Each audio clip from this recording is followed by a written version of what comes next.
مجھے ایک صاحب نے سوال پوچھا، کہنے لگے میلاد کس کو منانا چاہیے؟ میں نے کہا اس بیٹی کو منانا چاہیے میلاد جو زندہ ہوتی تھی تو دفن کر دیا جاتا تھا، پر میرے رسول نے فرمایا اب جو بیٹی پالے گا نا میں اس کا بازو پکڑ کے جنت میں ساتھ لے کے جاؤں گا۔ میں نے کہا میلاد اس ماں کو منانا چاہیے جس کا بیٹا گلے میں رسی ڈال کے ماں کو منڈی میں بیچ آتا تھا۔ میرے مصطفیٰ کریم نے فرمایا جنت 7 آسمانے کے اوپر سدرۃ المنتہا کے پاس تھی، پر میں نے وہاں سے کھینچ کے لا کے ماں کے قدموں کے نیچے رکھ دی ہے۔ میلاد اس باپ کو منانا چاہیے جس کی اولاد ڈنڈوں سے مارتی تھی، پر رسول کریم علیہ السلام نے فرمایا سن لو سن لو سن لو، اب جس کا ابا راضی ہوگا اسی کا اللہ راضی ہوگا۔ میں نے کہا میلاد اس غریب کو منانا چاہیے جو بھینس کی طرح بکری کی طرح منڈی میں بکتا تھا، پر مصطفیٰ نے کالے رنگ والے حبشی غلام کو سینے سے لگا کے کہا غریبوں کو چھوٹا نہ سمجھنا، میں اللہ کا رسول جب جنت میں جاؤں گا تو آگے بھی غریب ہوں گے، پیچھے بھی غریب ہوں گے، دائیں بھی غریب ہوں گے، بائیں بھی غریب ہوں گے۔ فرمایا امیر ویٹنگ لسٹ میں ہوں گے، 500 سال بعد جنت میں جائیں گے، غریبوں کے لیے جنت کے دروازے 500 سال پہلے ہی کھلوا دوں گا۔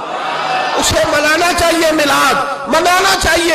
اور میں نے کہا مولوی سن، تجھے پوچھتا کوئی نہ، تیرا ذکر کوئی نہ کرتا، لیکن تو ممبر پہ بیٹھا ہے، تو محمد عربی کے نام کا کھا رہا ہے، تو علی کے نام کا کھا رہا ہے، تو عمر عثمان اور ابو بکر کے نام کا کھا رہا ہے، تو حسنین کا صدقہ کھا رہا ہے۔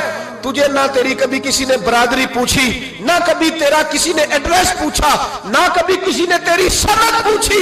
لوگ تیرے نعرے لگاتے ہیں، لوگ تیرے ہاتھ چومتے ہیں، پھر مان جا کہ تجھے صبح بھی میلاد منانا ہے، شام بھی میلاد منانا ہے، اور تجھے یہ کہنا چاہیے خس خس جنہ قدر نہیں میرا ایتے صاحب نو وڈیائیاں میں گلیاں دا روڑا کوڑا، ایتے محل چڑھایا سائیاں، تیرا کام تھا تیری آنکھیں بھیگی رہتی۔ اور اس بوڑھے کو بھی میلاد منانا چاہیے جس کے بارے میں میرے نبی پاک نے فرمایا سفید داڑھی والے کی جس نے عزت کی اس نے تو رب کی عزت کی، اس نے تو رب کی عزت کی۔ میرے بھائی اس مزدور کو بھی میلاد منانا چاہیے جس کے بارے میں نبی پاک نے فرمایا جو اپنے ہاتھوں پہ چھالے ڈال کے مزدوری کرتا ہے میں نے تو اسے رب کریم کا دوست بنا دیا ہے۔ ہر اس طبقے کو میلاد منانا چاہیے جسے میرے رسول نے عزت عطا فرمائی۔ اس بہن کو بھی میلاد منانا چاہیے جس کے بارے میں نبی پاک نے فرمایا اگر کسی کا باپ چلا جائے اور اس کے حصے میں بہنیں آ جائیں، 4 بہنیں، 3 بہنیں یا 2 بہنیں بیاہ کے جو آیا تم میں سے، میرے محبوب نے فرمایا میری انگلیاں جڑی ہوئی ہیں نا، اس طرح میں اسے اپنے ساتھ جوڑ کے جنت میں لے کے جاؤں گا۔ اس بہن کو میلاد نہیں منانا چاہیے۔ میرے رسول پاک نے فرمایا جس کی بیٹی واپس آ جائے، طلاق ہو گئی یا بیوہ ہو گئی، واپس آ گئی، نام بچ سکی، واپس آ گئی، فرمایا واپس آنے والی بیٹی کی جو باپ خدمت کرے گا، میرے رسول پاک فرماتے ہیں میں قیامت میں اس کا سفارشی بنوں گا۔ تو اس بیوہ کو اور طلاق یافتہ کو میلاد نہیں منانا چاہیے، وہ اس رسول کا ذکر نہیں کرے گی جس نے اتنا درجہ دے دیا، اتنا نواز دیا۔ اور تجھے تو صبح و شام میلاد میلاد کرنا چاہیے تھا، تجھے تو صبح و شام درود درود کرنا چاہیے تھا، سلام کے گجرے بھیجنے چاہیے، یا رسول اللہ یا رسول اللہ کہتے تیری زبان جو ہے وہ ہر وقت تر رہنی چاہیے تھی۔ تو بحث کر رہا ہے، تو اس پہ دلیلیں دے رہا ہے، تو اس پر باتیں کر رہا ہے۔ حضرت عمر سے پوچھنا، حضرت عمر سے، جناب اسامہ بن زید رضی اللہ تعالیٰ عنہ حضور کے غلام تھے، نبی پاک ان سے بڑا پیار کرتے تھے۔ ایک جنگ میں پیسے آئے تو حضرت عمر فاروق رضی اللہ تعالیٰ عنہ نے 25,000 دیا اپنے بیٹے کو، اور اسامہ بن زید کو 50,000 دینار دیے۔ بیٹا کہنے لگا ابا جی وہ تو چھوٹے ہیں، میں بڑا ہوں، وہ حضور کے زمانے میں بچے تھے، میں جہاد کرتا تھا، یہ آپ نے کیا کیا؟ تو حضرت عمر رو پڑے، کہنے لگے بیٹا یہ تیرے باپ کے سر پر جو عزت کے بال ہیں یہ مصطفیٰ کے اگائے ہوئے ہیں۔ یہ نبی پاک، اسامہ سے نبی پاک کا پیار بڑا تھا، حضور کی محبت بڑی تھی۔ بیٹا اس کے ناک سے ریٹ نکلتی تھی تو رسول پاک اپنے ہاتھوں سے صاف کر دیتے تھے، حضور اس کو گود میں بٹھاتے تھے۔ میں کیسے بھول جاؤں رسول پاک کے احسانات کیسے۔ حضرت عمر جا رہے تھے تو مکے کے رستے میں ایک تنا آیا، کھجور کا خشک تنا، حضرت عمر نے اس کو بازوؤں میں لے کے رونا شروع کر دیا۔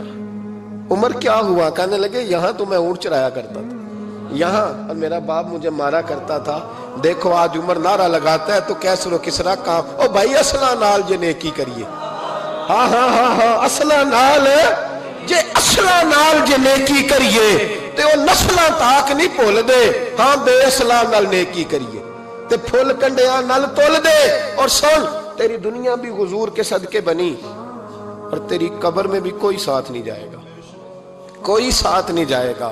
قبر میں بھی مصطفیٰ کریم صلی اللہ ہو. اور دیکھنا قبر کے اندر بھی کبھی کوئی گیا ہے؟ قبر میں بھی رسول پاک, قبر میں بھی رسول پاک, قبر میں بھی رسول پاک.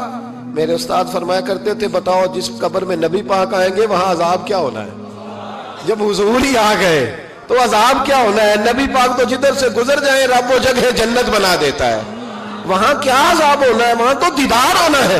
تیری قبر میں بھی نبی پاک. اور حضور نے فرمایا میزان عمل پہ عمل تولیں گے تو پھر بھی میں تمہارے پاس ہوں گا.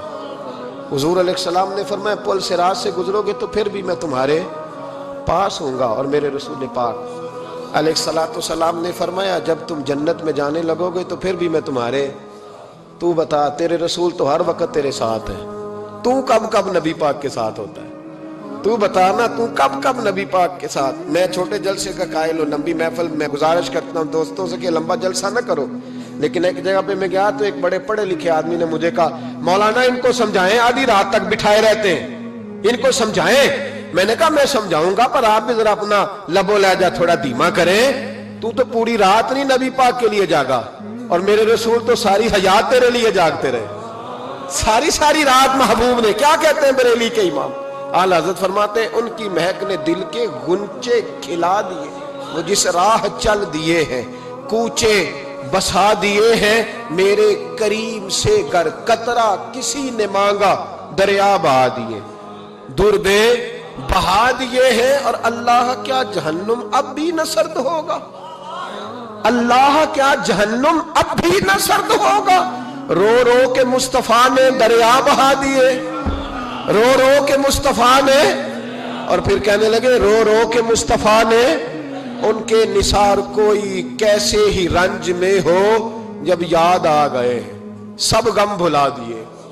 جب یاد آ گئے ہیں سب غم. اسی لیے تو ہم کہتے ہیں میلاد کھل کے مناؤ.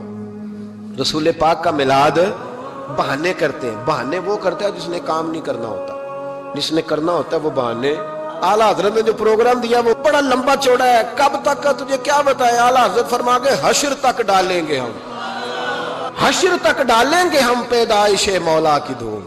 اور مثل فارس نجد کے قلعے گراتے جائیں گے اور خاک ہو جائیں عدو جل کر, مگر ہم تو رضا دم میں جب تک دم ہے ذکر ان کا سناتے جائیں.